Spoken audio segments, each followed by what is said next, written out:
Well, welcome to Stories for Families. I'm Grandpa Ken. There are 13 children who call me Grandpa Ken, so I guess it must be so. And I'm very glad to be with you and your family today. You may remember that for the past 2 weeks I've been telling you a story about Fred the Fat Frog. It was a story that I wrote in order to teach you all something. I wanted to teach you something about truth. We can learn what is true by studying the evidence. However, that's not always easy because sometimes it's hard to collect all the evidence, and sometimes it's hard to know if the evidence is true. Maybe somebody made it up. You may remember that in our previous story, a girl named Sally made up evidence in order to help her friend.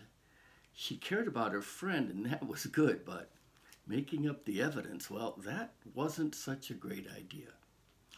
Well, today's story is not one that I'm making up. It's actually a true story from the Bible. It's a story about Jesus and a donkey. Now, how many of you know what a donkey is? I'm going to show you a picture, and this happens to be a real picture of a boy riding a donkey. He looks to me to be about 12 years old. I have no idea how old the donkey is. But look how close his feet are to the ground. Donkeys are not as tall as horses and mules. And if you want to know what the difference is between a horse and a mule, well, if you see me, you could ask, but you can also research that and find out with your mom and dad what the difference is between a donkey, a mule, and a horse. Well, this is definitely a story about a donkey. Jesus wanted to enter the big city of Jerusalem, and he wanted to ride on a donkey. So his disciples brought him a donkey to ride into the city. Now, let's talk about real pictures of donkeys and real people and pretend pictures that aren't really very good evidence. In fact, I really like this one. What do you think this is a picture of? Well, yes, this is a picture of a frog, not Fred the Fat Frog. This is a picture of Kermit the Frog riding on the back of a donkey.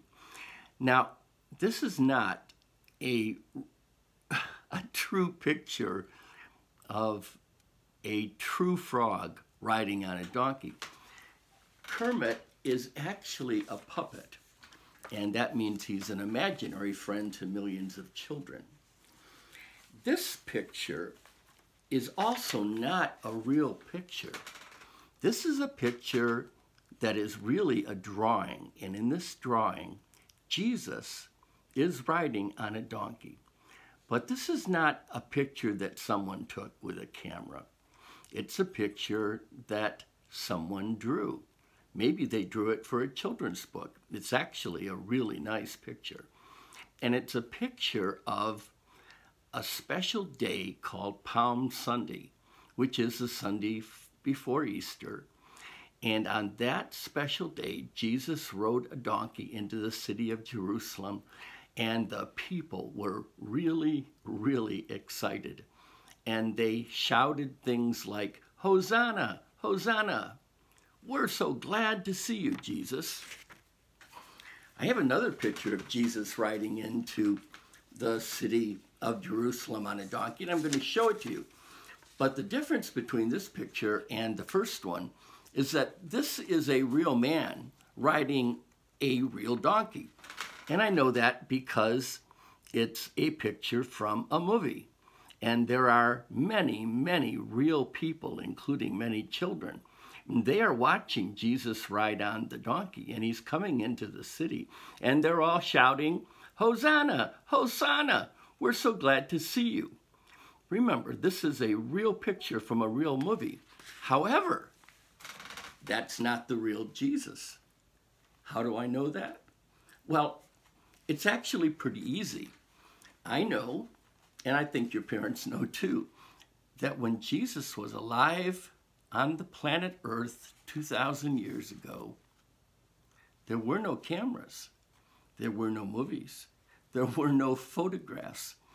There were people who drew pictures, but we don't have any pictures of Jesus riding into Jerusalem on a donkey. So people create them in order to help us remember.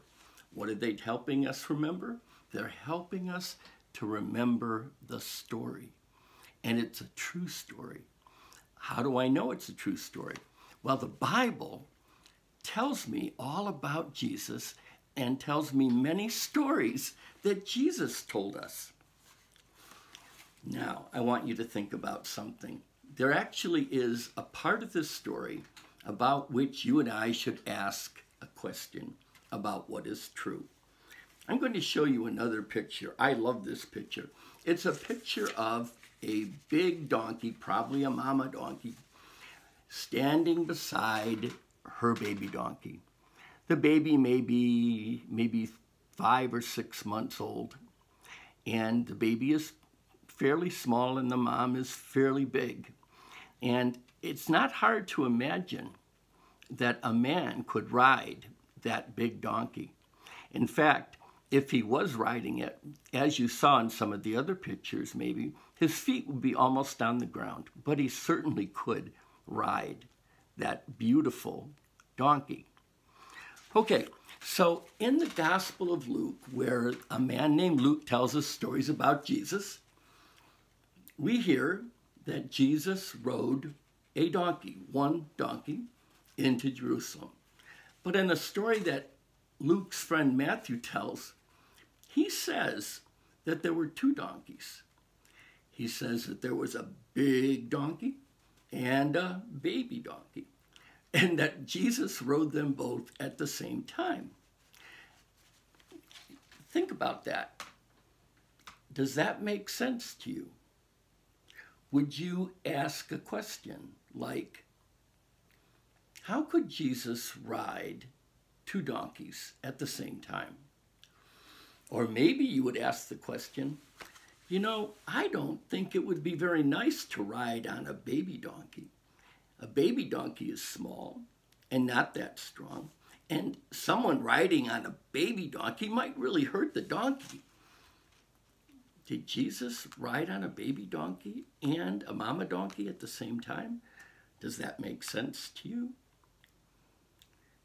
I don't think that it's ever a bad idea to ask a question when something does not make sense to you.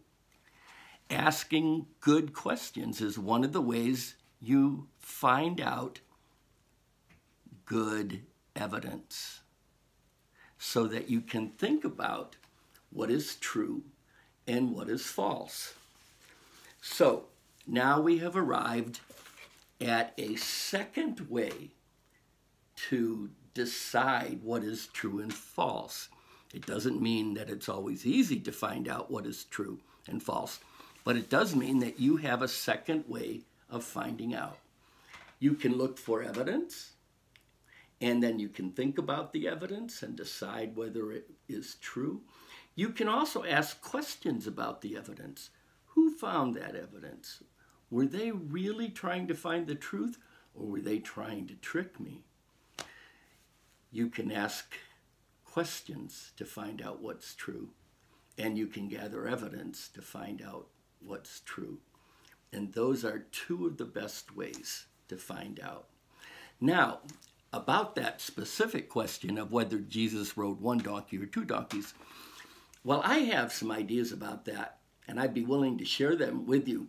But talk to to your parents about that and see what they have to say.